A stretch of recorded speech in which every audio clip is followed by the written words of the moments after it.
warahmatullahi wabarakatuh. Alhamdulillah, Ruhul Hidayah kembali hadir untuk memberikan manfaat dan sentuhan rohani kepada kita. Yang pasti bersama Said Hasan bin Alwi Alaidrus. Dan kami juga menyediakan madu asli Al-Ijabah, yang dimana kita jamin keaslian dan kemurniannya. Yuk, kita sehat bareng madu Al-Ijabah sesuai dengan tipu Nabawi. Dan yang pasti semoga video kali ini bisa bermanfaat untuk teman-teman semua. Terima kasih. Wassalamualaikum warahmatullahi wabarakatuh. Assalamualaikum warahmatullahi wabarakatuh.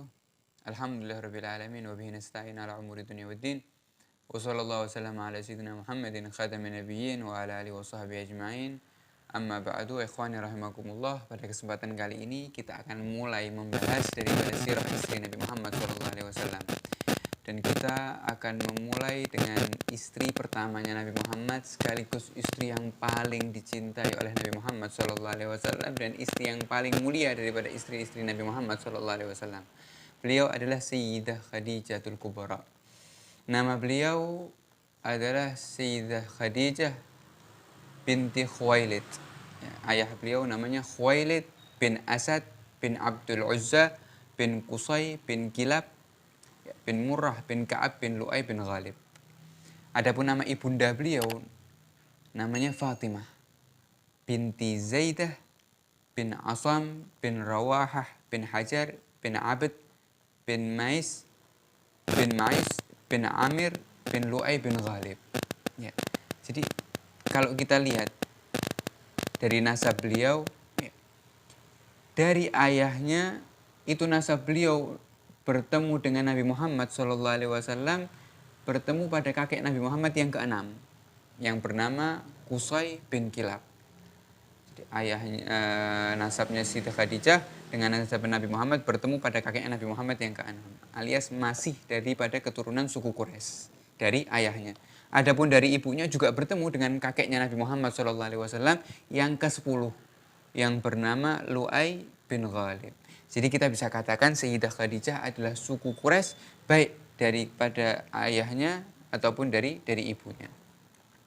Beliau dilahirkan, Siti Khadijah ini dilahirkan 15 tahun sebelum kejadian tahun gajah. Daripada kebiasaannya orang Arab zaman dahulu itu menamai tahun tersebut dengan kejadian yang terjadi di tahun tersebut. Karena di tahun tersebut terjadi serangan dari Abraha yang menggunakan ketika itu pasukan gajah menyerang kota Mekah, khususnya Ka'bah, maka dinamai juga tahun tersebut tahun gajah. Siti Khadijah lahir 15 tahun sebelum tahun gajah. Nabi Muhammad SAW lahir pas di tahun gajah tersebut. Sehingga jarak umur Nabi Muhammad dengan Siti Khadijah adalah 15 tahun. Beliau dibesarkan, Siti Khadijah dibesarkan dari keluarga yang mulia, keluarga yang terpandang, keluarga yang kaya raya di Mekah sana. Jadi Sayyidah Khadijah ya, sebelum menikah dengan Nabi Muhammad SAW, beliau radhiyallahu anha pernah menikah ya, dengan 2 orang lelaki, atau bisa dikatakan pernah menjanda 2 kali. Siti Khadijah. Beliau pernah menikah dengan suami yang pertama yang bernama Utaik bin Abid atau Atik bin Abid dari suku Makhzum. Ya. Siti Khadijah menikah dengan Atik bin Abid ini dikaruniai oleh Allah Subhanahu wa taala 2 orang anak, laki-laki dan perempuan, putra dan putri. Di dalam riwayat Ibn Hisham dinamai putrinya dengan nama Hindun dan putranya dengan nama Abdullah. Akan tetapi pernikahannya dengan Atik bin Abid ya, tidak berlangsung lama, sehingga Atik suami Khadijah meninggal dunia. Setelah ditinggal mati oleh suami pertamanya, Siti Khadijah dipinang lagi ya, oleh seorang lelaki yang bernama Abu Halah, dan diterima pinangannya sehingga menjadi suami yang kedua ya, yang bernama Abu Halah. Abu Halah ini julukan ya, sebagaimana orang Arab ya biasanya menggunakan julukannya dengan nama anaknya. Sebagaimana ya, Abu Halah. Abu Halah ini nama aslinya Hindun. Ya, nama aslinya Hindun karena dia memiliki anak yang bernama Halah, maka dijuluki Abu Halah, ayah daripada Halah. Begitu juga Sayyidina Abu Bakar. Abu Bakar. Abu Bakar ini nama aslinya, Sayyidina Abu Bakar nama aslinya adalah Abdullah bin Utsman. Ya, akan tapi dijuluki dengan Abu Bakar, ayah daripada seorang perawan, yaitu adalah Siti Aisyah radhiyallahu anha. Ya, suami yang kedua yang bernama Abu Halah, nama aslinya Hindun. Kalau kita renungkan bahwasanya nama Hindun ini di kalangan Arab sana umum, bisa dipakai oleh laki-laki dan juga bisa dipakai oleh perempuan. Menikah dengan Abu Halah, Siti Khadijah ini dikaruniai 2 anak juga, dua-duanya laki-laki. Anak pertama dinamai Hindun juga, dan anak pertama dinamai Halah, dan anak yang kedua dinamai Hindun. Dan ada cerita yang terkenal, ya, anak Siti Khadijah yang bernama Hindun ini dari suaminya Abu Halah sering membanggakan dirinya dengan mengatakan bahwasanya aku ini adalah orang yang paling beruntung. Ayahku adalah orang yang mulia, ibuku orang yang mulia, saudaraku orang yang mulia, saudariku orang yang mulia. Ayahku adalah Nabi Muhammad SAW alias ayah dirinya. Ibuku adalah Siti Khadijah. Saudaraku adalah Qasim, anaknya Nabi Muhammad, dan saudariku adalah Siti Fatimah radhiyallahu anha. Akan tapi Hindun meninggal dunia ya, di barisannya Sayyidina Ali ketika sedang berperang di perang Jamal radhiyallahu anhum ajma'in.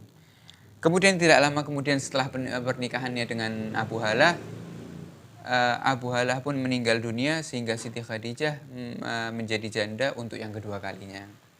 Setelah meninggal suaminya yang kedua, ya, beliau Siti Khadijah menutup hatinya dari setiap laki-laki. Banyak daripada seorang laki-laki yang meminangnya, akan tetapi beliau belum ada yang diterima. Semuanya ditolak. Siapa yang tidak tergila-gila dengan Siti Khadijah? Sedangkan Siti Khadijah ini ya, ketika itu disifati wanita yang sangat sempurna. Diberikan julukan At-Tahirah. Bahkan diberikan julukan Sayyidatun Nisa'i Quraisy, pemimpin daripada wanita suku Quraisy, yang mana terkenal dengan keelokan wajahnya, terkenal dengan banyak hartanya, luhur budi pekertinya, cerdas otaknya, bahkan pintar juga dalam masalah berbisnis. Subhanallah. Bahkan juga banyak di antara pemimpin-pemimpin suku Quraisy yang memiliki kedudukan yang tinggi dan harta yang melimpah daripada laki-laki suku Quraisy ketika itu meminang Siti Khadijah. Akan tetapi semuanya kembali dalam keadaan putus asa karena ditolak cintanya oleh Siti Khadijah radhiyallahu anha. Mungkin ini adalah hikmah dari Allah Subhanahu wa taala untuk mempersiapkan Siti Khadijah menjadi pendamping hidup makhluk yang paling dicintai oleh Allah Subhanahu wa taala, yaitu menjadi pendamping hidupnya Nabi Muhammad SAW. Sampai beliau menutup hati sampai bertemu dengan Nabi Muhammad SAW. Bagaimana pertemuannya dengan Nabi Muhammad SAW dan apa yang membuat Siti Khadijah ini bisa membuka hati untuk Nabi Muhammad SAW, insya Allah kita akan lanjutkan, kita akan bahas di pertemuan yang akan datang. Semoga Allah Subhanahu wa taala menambahkan rasa cinta kita kepada Nabi Muhammad SAW serta kepada keluarganya, sehingga kita kelak insya Allah dikumpulkan bersama mereka semua di surga yang paling atas. Amin Allahumma amin. Wassalamualaikum warahmatullahi wabarakatuh.